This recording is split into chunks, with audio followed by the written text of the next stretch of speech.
morning, good afternoon, good day sa lahat ng ating tagapakinig at taga-subaybayan. Welcome to the Season 2 of Wednesdays with Diana, the podcast. And because Season 2 na ngayon, so may mga little, level up yung games natin, yung game natin. So we will also have this recording available in YouTube. So, it's called, hindi lang siya podcast, vlogcast. Kasi parang vlog siya na podcast. Ganon.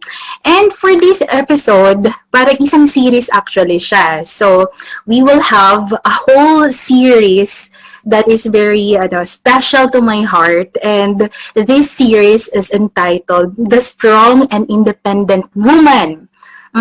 So, for sure, you're excited to hear all about this. Bakit nga ba strong and independent woman? Malalaman you all throughout. And I'm so excited to have the first episode. And yung first episode pa lang natin, very packed na siya with inspiration and affirmation if you were a woman who's listening. And I hope that this message, that this episode will touch you. And of course, this is Diana. And I will be joined for today with very amazing and special ladies who I also consider, nung naisip ko while I was planning for this episode, sila talaga yung iisip ko na i-guest for the episode 1, and I'm so excited and so glad that we're able to make it, yung mga schedules ng mga strong and independent woman natin na ito, very empowered. So, I will be introducing to you our guests for this episode. First na guest natin is, eto pala, itong mga sisters na to, I got to know them through a Light of Jesus Qatar. So, and I'm so blessed to have the spiritual community with me dito sa Qatar. And ayun, naging gateway for me to know such inspiring and amazing, faithful women such as this. So, yung first guest natin, eto siya. She is a nurse by profession but a baker by heart at kilala ng nakararami. Madami siyang guestings ngayon Madami siyang appearances, especially sa mga sa newspaper, and she's everywhere. She is, of course, Sis Chris. Hi, Sis Chris. Hello! Ayan, on natin ang ayon. Okay na ba yung video? Hi! Surprise! Welcome! Thank you, Sis Chris. Of course, yan ang ating isa pa lang yan sa mga guests natin. But now, we will be joined by another amazing and beautiful teacher. Siya naman, kung yung first guest natin, isang baker. Ito naman, napakadakilang teacher.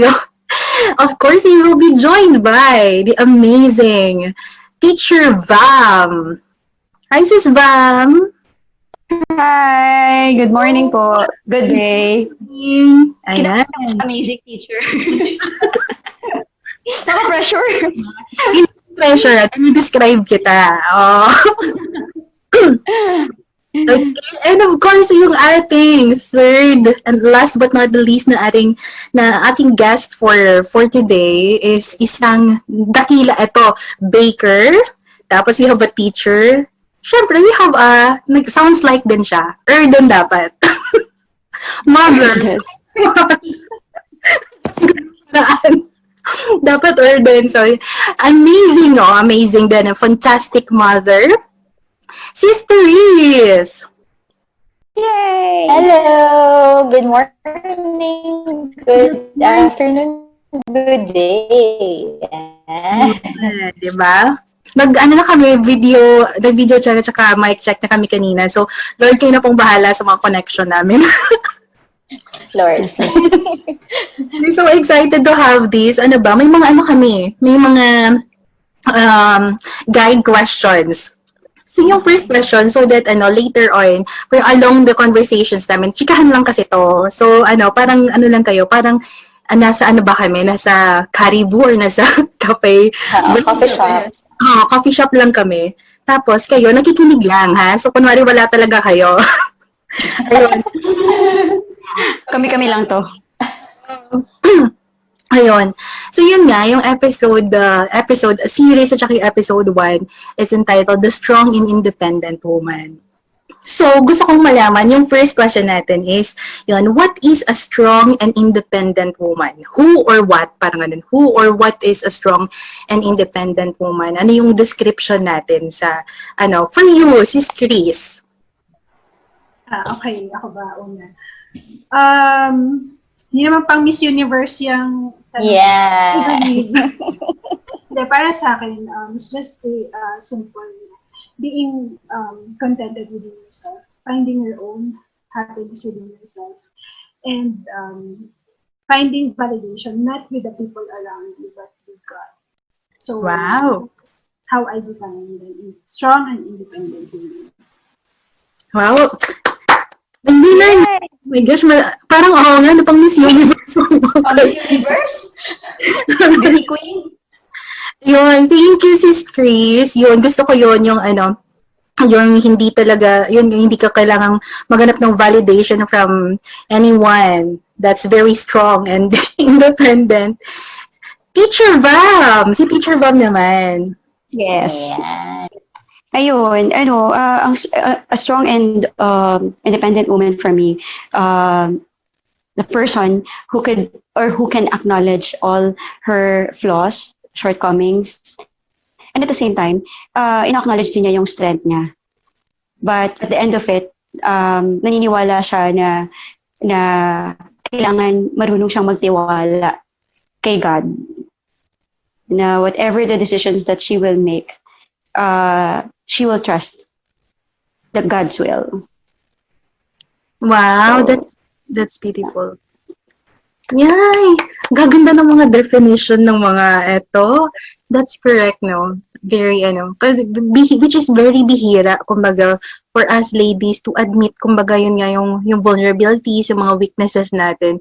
But actually, yun nga, in admitting those, dun talaga magka-come out yung strengths natin. Thank you, Sis Bam. And, of course, let's hear it from our mama nurtures. Sister Reese. Yes. Hello, everyone. O nga pala, Sis Diana, thank you for inviting me personally. Tagal-tagal na nating nag-uusap about this, no? Pero after years, I think, mga 3 years na yata. So, finally, it's here. It's alive.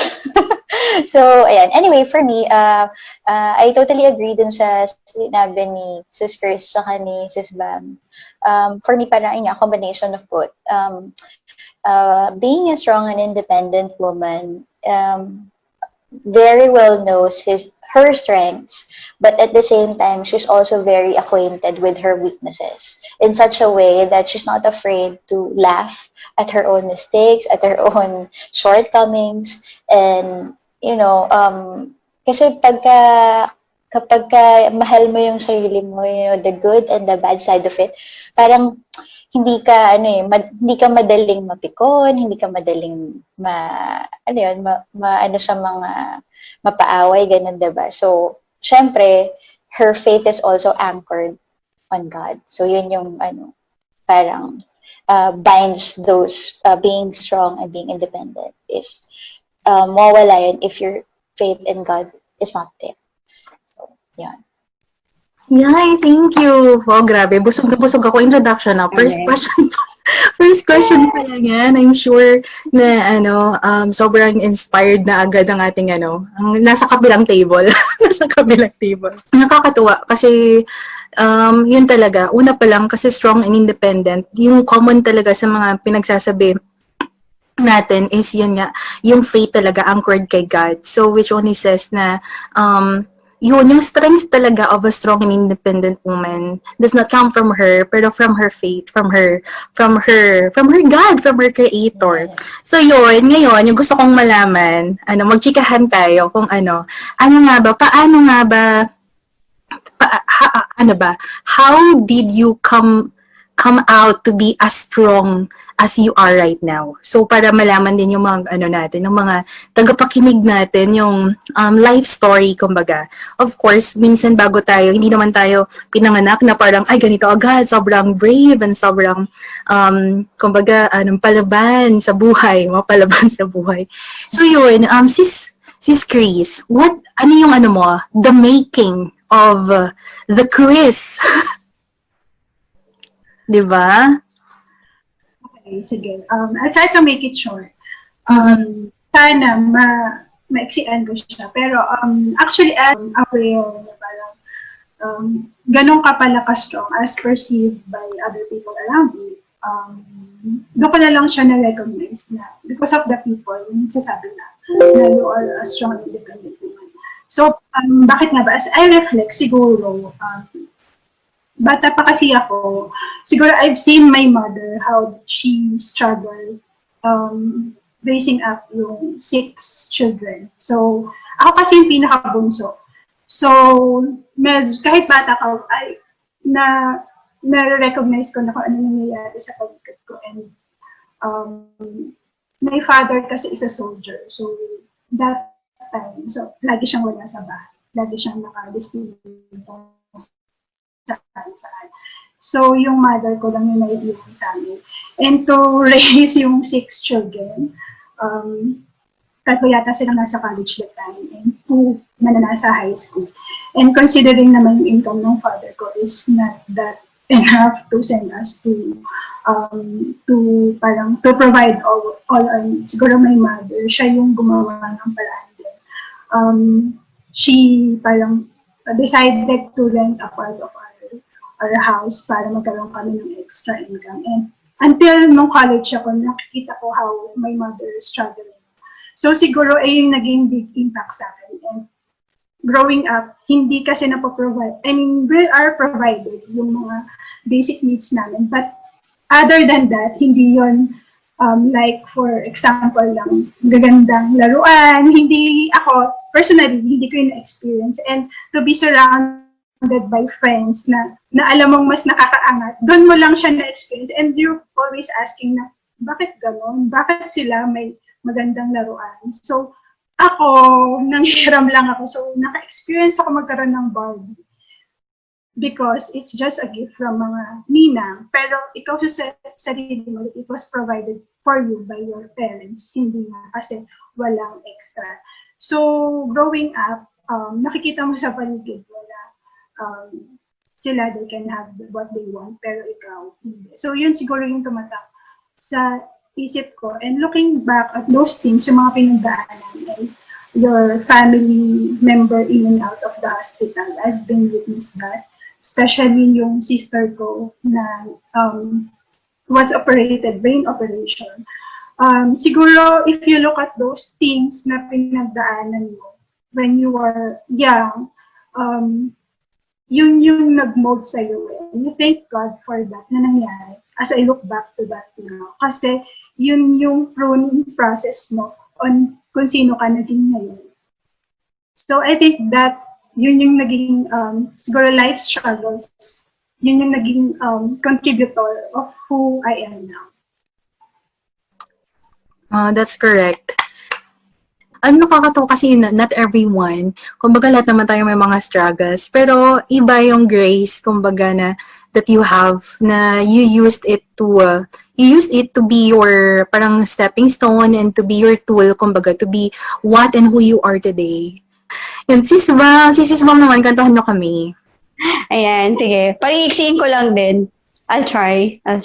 Hindi, siguro the making of Sis Bam. Dito lang naman ako sa Qatar natawag talaga na Teacher Bam or Sis Bam. Normally, kilala nila ako sa Philippines na Binibining Hilario. Yes. Lakas sa binibini, di ba?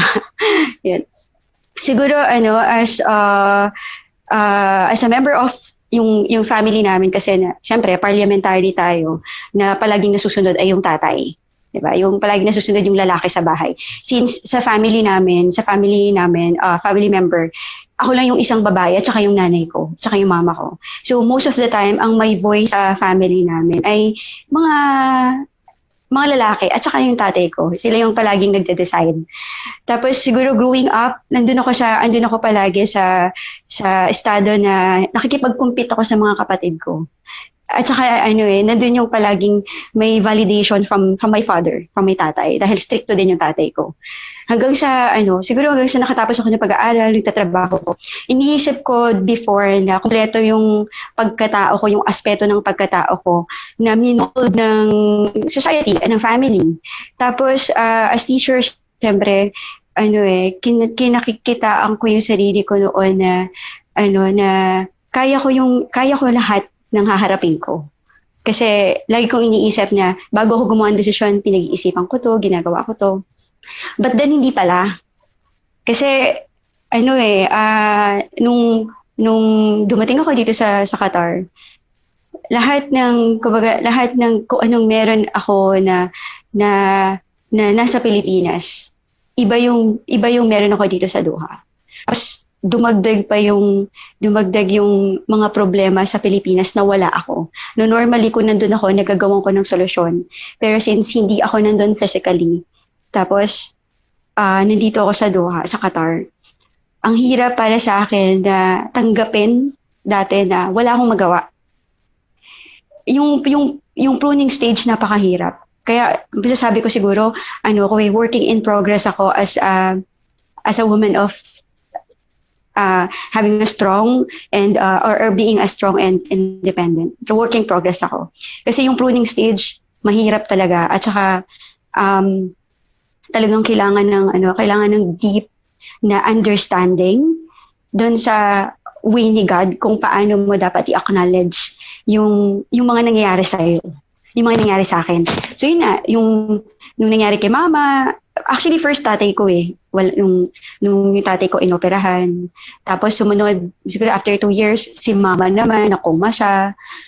Tapos, recently, itong itong pandemic time, sunod-sunod yung nangyari sa akin. Nagkasakit yung tatay ko ulit. Pagkatapos niyan, nawalan ako ng work. Nawalan ako ng trabaho. Pero, masasabi ko na malaki yung bagay na nasa isang community ka. Kasi yung community, yun yung nagpaunawa sa akin, saka nagpakita sa akin ng na not to be fearful, but instead you have to be faithful. Ganun yung nagiging transition ko, na you really to trust the unknown. Ibig sabihin nun, when you're trusting the unknown, you are trusting God's plan for you. So, yun yung the making of Sis Brown now. Yan lang for the meantime. Thank you. Grabe, busog na busog ako. Sabi mo summary, pero sa summary na yun. Sobrang packed, nakakatuwa. Yun, actually, ayoko na kayong tanungin, gusto ko lang makinig. Magtitake down. Buti na lang recorded ko, tsaka pwedeng pa ulit-ulitin kasi gusto ko yung mga pinagsasabi niyo. Ayun, faithful, not fearful. Tapos pa ba? Yun yung deep understanding of the will of the Lord. Oh, di ba? Ayoko na. Magkwentuhan na lang kayo dyan.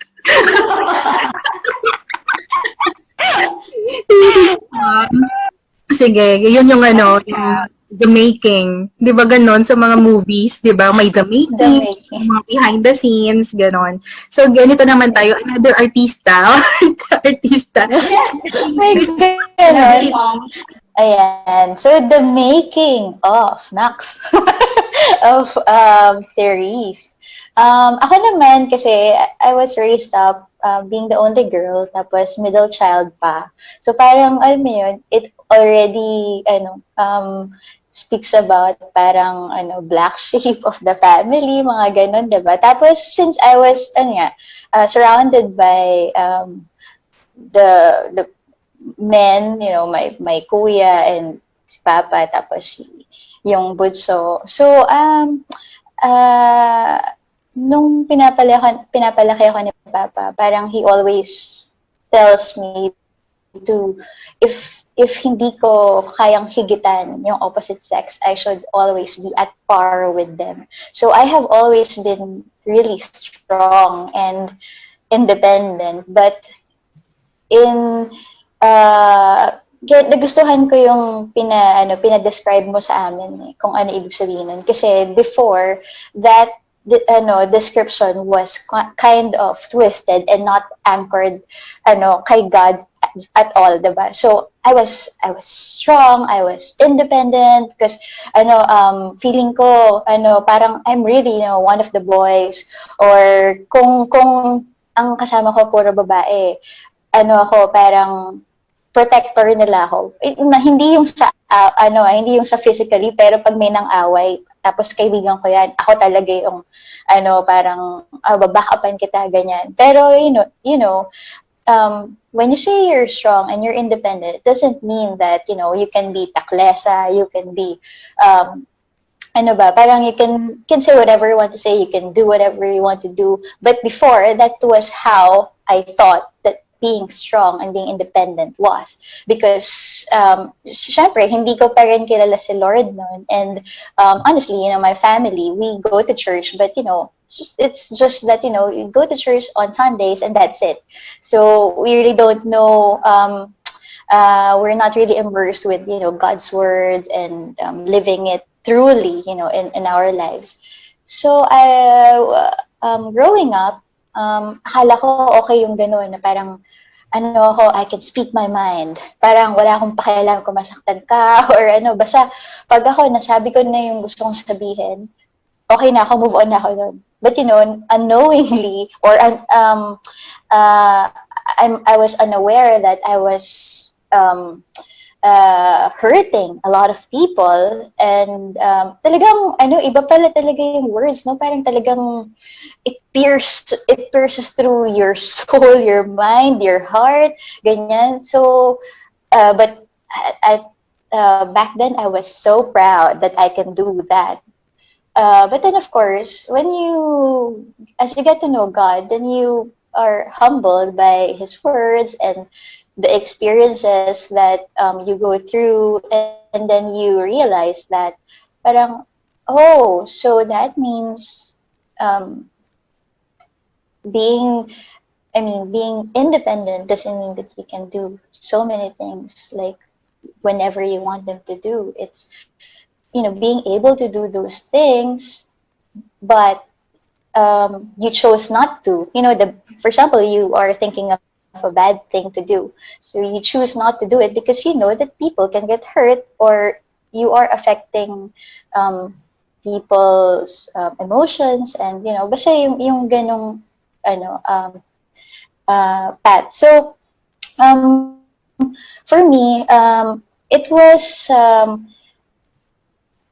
a journey to really break that mindset na that was instilled in me. But siguro it's not, I know naman, syempre lahat naman tayo na kung ano yung binigay, kung paano tayo pinalaki ng mga magulang natin, they only kung ano yung iniisip nila, alam naman nila yun, parang they were only thinking na para kung ano yung makakabuti sa atin. But of course, syempre tayo, as we are growing up, we are getting to know a lot of truths, diba? And pwedeng based on facts, based on science, as we get to know also God, then we get to have that understanding that, okay, this is the truth, and this is God's truth, diba?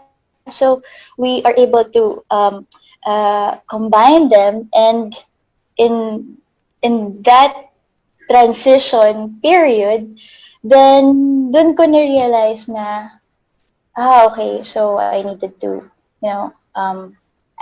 I can say this upfront, but I will choose not to right now because I know na it's not the right time, or I respect na hindi niya pa ma-accept kung ano yung sabihin ko. But, in time, with prayers and, discernment and all of these things, then, dun mas lalong na-filter yung, namomold yung character mo, yung emotions mo, diba? And yung decisions mo and everything. So, ayun, from being the bad kind of strong and independent through how I was raised, and then my journey knowing God from where I am now.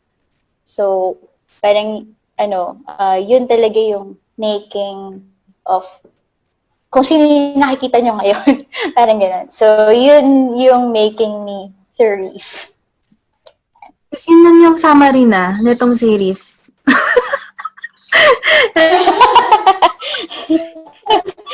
Gusto kong point out, usually, diba, sa sa society natin. Bago ko ba sinabi? Di ba yung sinasabi sa atin, especially parang na ano tayong mga kababaihan, yung mga, na parang, yun nga talaga, na kapag sinasabi mo na you're a strong and independent woman, na parang you have the license to do anything that you want to do just because you want to do it, even to the expense, kumbaga, of hurting other people just for you to. Other people. Oo, di ba? Na parang, ang dami natin ngayong parang lahat nilalaban natin. But it doesn't really, yun nga, nakakatawa. That's true. Kaya nakita natin, yun nga, thank you for sharing. Nasabi mo nga yung twisted idea of being a strong and independent woman versus na ngayon sa kung ano talaga yung definition nun, because now you're anchored in the faith. So yung truth of the world versus God's truth. That's so true. Wala na, yun na, finish na.